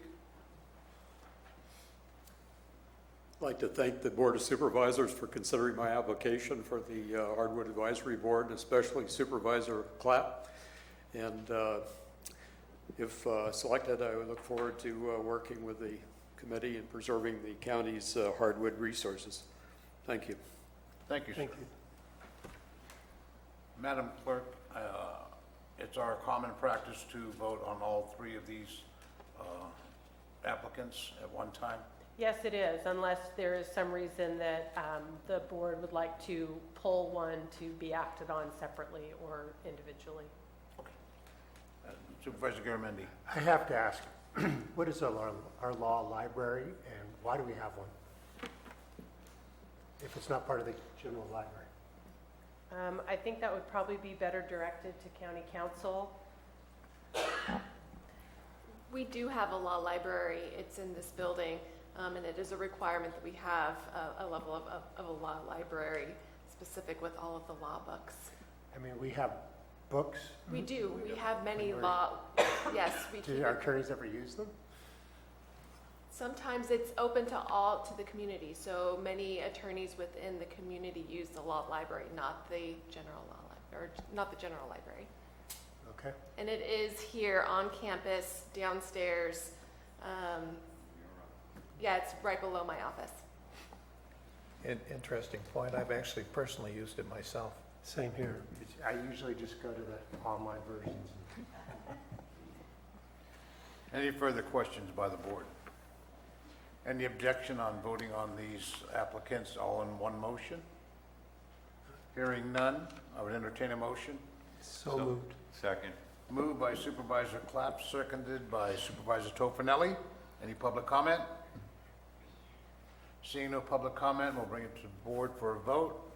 All those in favor indicate by saying aye. Aye. All opposed indicate by saying no. Hearing none, motion carries unanimously 5-0. Madam Clerk. Mr. Chair, can we hold on just a minute? I think Supervisor Garamendi would like to back up to the last item. He had a comment, I think, that he Oh, wanted I'm to sorry, say. I didn't see that. I just, a matter of politeness, but Supervisor Tofinelli and I were talking, and we didn't thank Lori and Calaveras Recovers during their report for all the hard work that they've done. So, Lori, thank you very much, and the whole team that's working on that. Thank you. Thank you. Thank you very much. Not a problem. So, Chair, I'm just want to know where you're at as far as our scheduling today. We are scheduled to take a break in 15 minutes. So do we think that the next item or items will take more than that time? I do not believe it will. That's why I was inquiring on item number 22. Okay, great. Are these Okay. microphones on here? Yes. You'll have to turn them on. So item 23 is from the Planning Department to adopt a resolution adopting the Atkins-Calaveras County floodplain mapping study and the U.S. Geological Survey LIDAR topographic mapping and adopting the Cosgrove Creek physical map revision and the countywide letter of map revision LOMAR case number 16-09-3078P and the FEMA revised flood insurance study and adopting the base flood elevations as best available data. Thank you.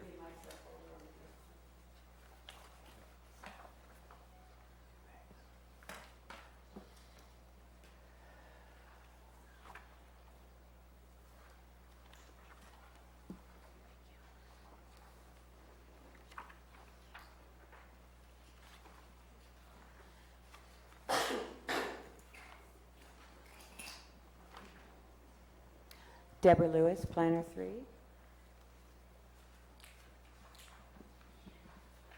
As you all know, the Planning Department has been working with FEMA since roughly 2010 to resolve issues with the FEMA flood insurance rate maps for Calaveras County. In March of 2015, we ultimately executed a memorandum of agreement with FEMA, which outlined the ways that FEMA was actually going to revise the maps for the county. They did this by kind of a double-pronged process. Some of the maps were revised using a physical map revision process, or PMR, and other parts of the county were revised using a letter of map revision, or LOMAR process. So we began this process, and it started a multi-year regulatory timeline that included multiple draft map revisions. It included a statutory public review period, various public comment periods, and public appeal periods. And notices were published in the Federal Register. We published multiple notices in 2 local newspapers. There were a number of press releases. There were articles and interviews that were published in the newspapers. And there was, in addition, a statutory requirement that we do a direct mailing to all of the individuals who were potentially adversely affected by this action. So there were 2 rounds of direct mailings, a lot of follow-up telephone calls and emails. At this point, we have a log of roughly 400 different individuals that we have dealt with directly via phone calls, emails, follow-up mailings of maps. So there's been just a tremendous amount of activity, I think, in the last 4 or 5 years about this. Next slide. No, wait, no, that's a good one. This one, this is just an illustration of our, the FEMA flood insurance rate map panels. There are 37 of them in Calaveras County. 30 of them are large scale. 7 of them are smaller and allow us to zoom in and look more closely at the flood zones in the Valley Springs area, the Arnold area, and the Angels Camp area. So basically that's what this slide illustrates. This slide illustrates the map panels that were revised in the LOMAR process. There were 26 of them. They specifically excluded 6 high country panels. Those are the ones that are not shown in yellow here. Also, you can see the other area not shaded. You can go to the next slide if you want. This area was addressed with the physical map revision process.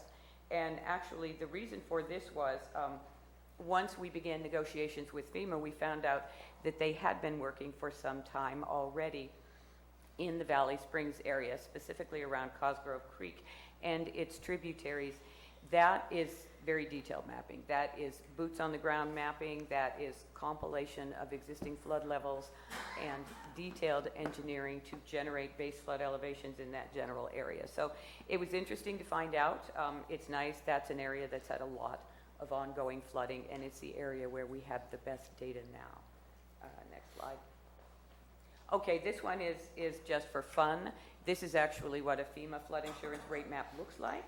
In a paper copy, they're very large, they're unwieldy, they're a little bit difficult to work with.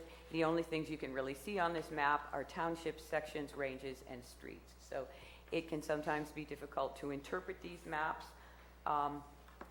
Okay, now this one, and until we received our 2010 map update, all we had were the FEMA paper copies of the maps. And it was with the 2010 map update that we finally received digital copies of the maps that we could use in our GIS systems. This image here is the FEMA flood map that was issued in September of 1990. The flood zones are very limited. They included only the major creeks and rivers in the county. We had only 2,207 parcels county-wide that had flood zones on them. Next slide. This is what the map looked like when it arrived in 2010. We now had more than 7,200 parcels included in FEMA flood zones. This is a map that included the Department of Water Resources flood awareness zones. We originally received these maps in paper copy. FEMA followed up with a digital copy, and they followed up some months later with the aerial photographs that went with this digital map. So it was kind of an evolving process.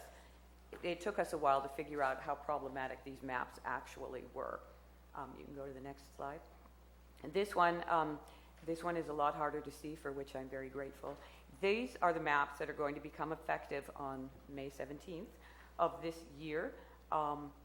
As you can see, there's been a significant reduction in the aerial extent of the FEMA flood zones, and many of the flood zones have been completely removed from the map.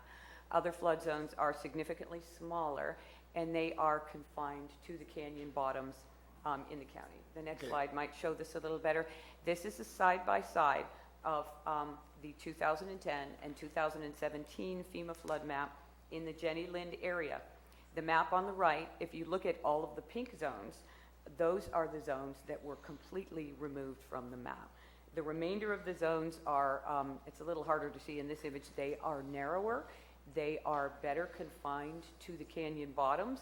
Consistently, when we look at the new maps, we see that most of our residents know not to build too close to the rivers, too deep into the canyon bottoms. So with the shrinking of the FEMA flood zones, a lot of residences that were close to a flood zone are now completely removed from any flood hazard at all. What's the next one? Ma'am, I'm going to unfortunately interrupt you here. I just want everybody to understand that we will continue till 11:30, and at that time we're going to be taking a scheduled 2-hour break, but we will continue if we have to come back after that time, just so everybody understands that. Okay? Go ahead. Thank you. Okay. Well, this is actually the recommendation for this agenda item, and we acknowledge and adopt the Atkins Calaveras County floodplain mapping study and the U.S. Geological Survey LIDAR topographic mapping, which created the base map that this mapping was put on. We will adopt both the Cosgrove Creek physical map revision and the countywide letter of map revision, the LOMAR. And an interesting point of discussion here, This mapping gave us base flood elevations. That's the height to which floodwaters are going to rise in a 100-year flood. For the most part, the county did not have that information before. This information is not, it's not engineered, it's not exact, but what this comes as is best available data. And if the county adopts these base flood elevations as best available data, it allows us to use them as though they were FEMA base flood elevations if we choose to do so. If we make a determination that a certain base flood elevation will be helpful, it will allow somebody to construct a residence, it will give them the data they need to build their floor elevation at a height above the floodwaters, they can do that.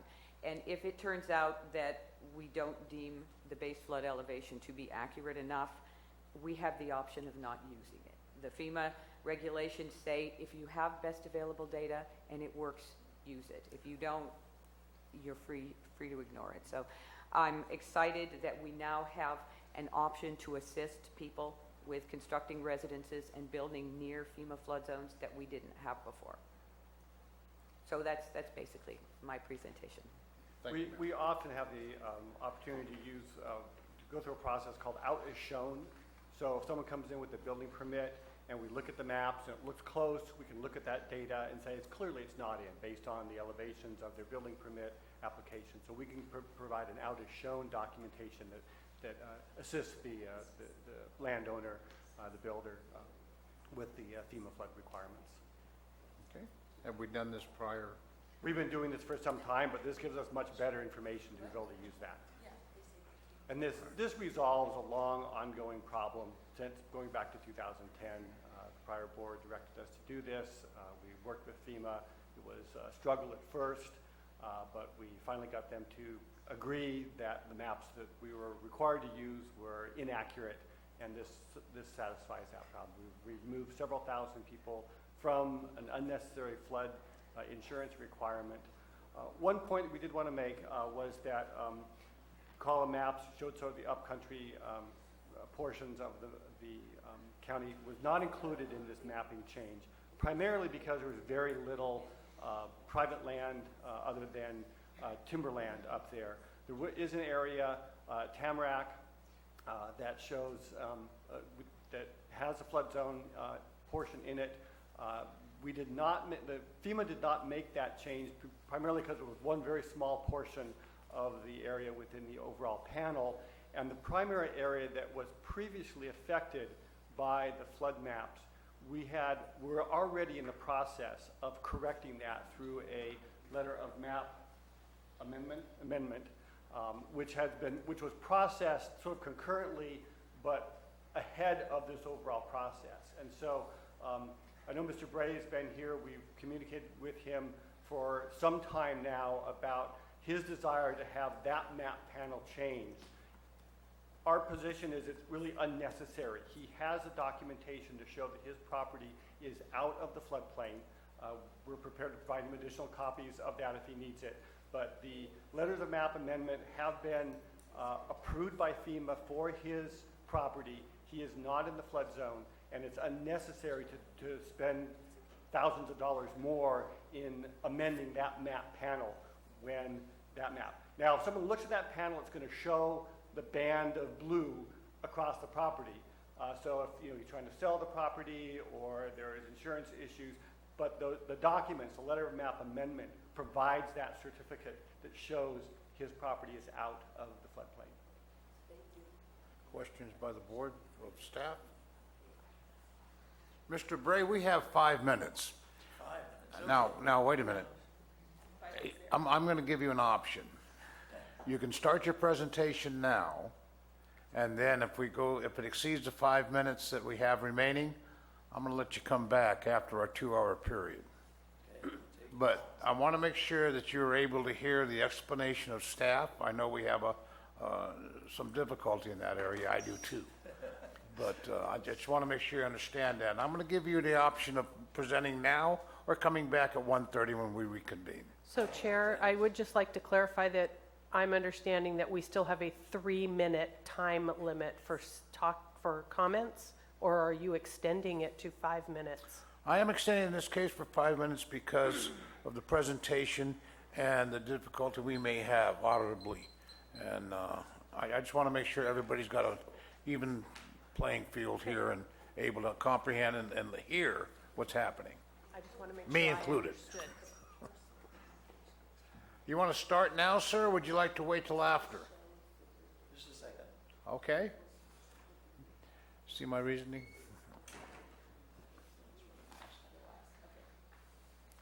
Okay. Thank you for the 5 minutes. That helps.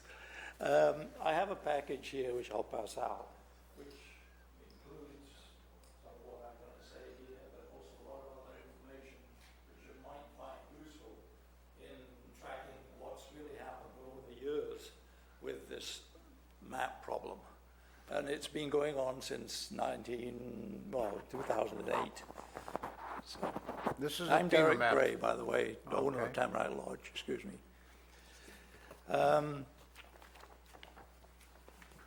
First of all, I've been very concerned about the fact that Tamarack and the high countries have been ignored. They've not been considered as part of this LOMA process.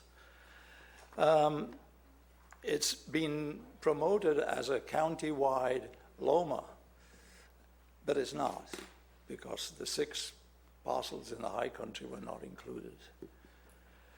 The FEMA maps at Tamarack are still incorrect. You can pull up the FEMA maps and you'll still find the creek and shown in the wrong position, flowing up and over Highway 4.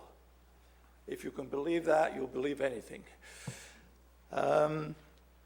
The MOA, which was dated, I believe, 24th of March 2015, included a comment about our property, that FEMA is in the process of evaluating the data for Mr. Derek Bray's property to understand different potential map change options. Yet, I've really not received any results from that evaluation, so I'm almost puzzled as to what's going on. It seems like it falls into a black hole. The resolution makes many references to best available data. Well, but really only considers the Atkins and LIDAR as being relevant. There's lots of other things that are relevant, like I'm sure quite a lot of people like myself have had to file LOMAs based on the incorrect maps to get the properties taken out of flood zones. And that data is by far the most accurate, so it should really be included in any LOMA evaluation and determining of the new flood zones. The recent communications regarding LOMA with the staff, well, they seem to be a little conflicting. Maybe they've explained them a little bit here, but one was the Atkins study, LIDAR data, etc. A LOMA cannot be prepared for our area. Mr. Bray?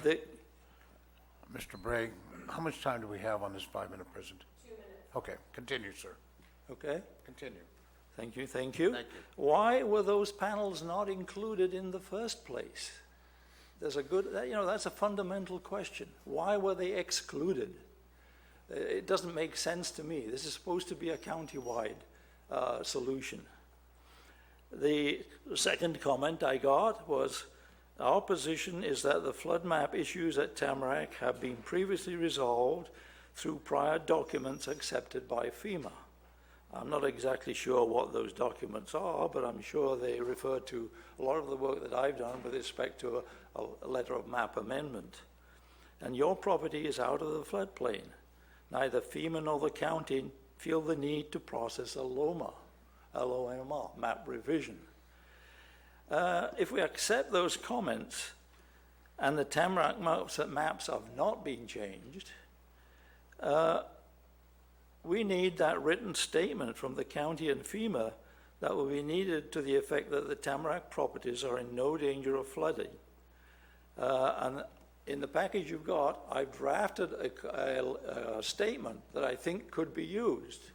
but I think it should be made available on a general basis to people like real estate agents, potential buyers, insurance companies, financial institutions, and future owners of the property. 30 seconds.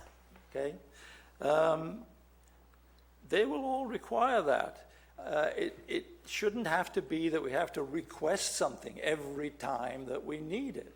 It should be a letter that's generally available, and I would like a copy of that. And I've drafted something that you could use. You may not want to use it, but I think it's relevant. Thank you. Mr. Bray, we're going to continue this at 1:30 when we come back in session. Will you be able to make that 1:30 I'm afraid not. This is dragging on too long. I have to get back. It's 3.5-hour drive back home. Madam Clerk, can we extend 5 to 10 minutes?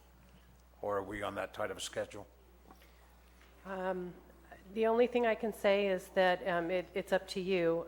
We have 85 entries to get done in 2 hours. So just letting you know. Okay, I'm going to give this 3 more minutes. Is that your presentation, sir? Yes, my order has something to say, and I think it's relevant. Okay, we'll entertain it, but keep in mind we have 3 minutes. 5 minutes, that's correct. We'll have to extend 5 minutes. I think a minute and a half might do it. Vicki Johnson, I'm Derek Bray's daughter. I also live and work up at Tamarack.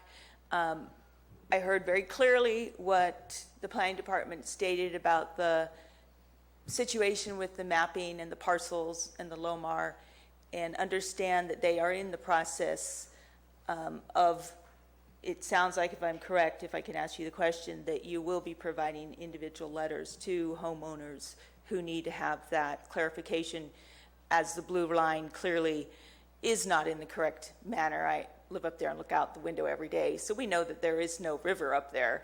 It's just a matter of the proper documentation, so that if someone who is looking to buy property can have information clearly accessible to them, so that if there is further commercial development or if the lodge changes ownership, that there is not the confusion with the flood zoning or the LOMA situations. That's really the main part that my father is trying to put across, is that he does have a letter that he can have that is readily accessible to pertinent people who are looking at future development or ownership up in the Tamarack area, as well as there are other parcels who are involved up there, as the dots show. I understand. They also want to be able to have access to that. Okay. Mr. Mauer, do we have that capability? Yes, we would work with FEMA to provide an out-as-shown letter for those who requested it. So if someone came in and we could clearly determine, and so the white dots are the approximate location of existing structures. For the most part, you can see that they're out, and the detailed analysis that we have for that specific area, we can clearly determine that they're not affected by flooding potential. We could provide that documentation to FEMA, who would then issue the out-as-shown letter. Is that acceptable, ma'am? It Does that meet sounds your requirement? appropriate, yes. Okay. And Mr. so Bray, are you acceptable with that? Not quite. Well, tell you what, if it's not, we'll have to come back at 1:30. Yeah. Okay? I'm sorry to put that on you, but unfortunately, we have to take our lunch break and our recess right now. All right, thank you very much. You're welcome. We'll reconvene at 1:30.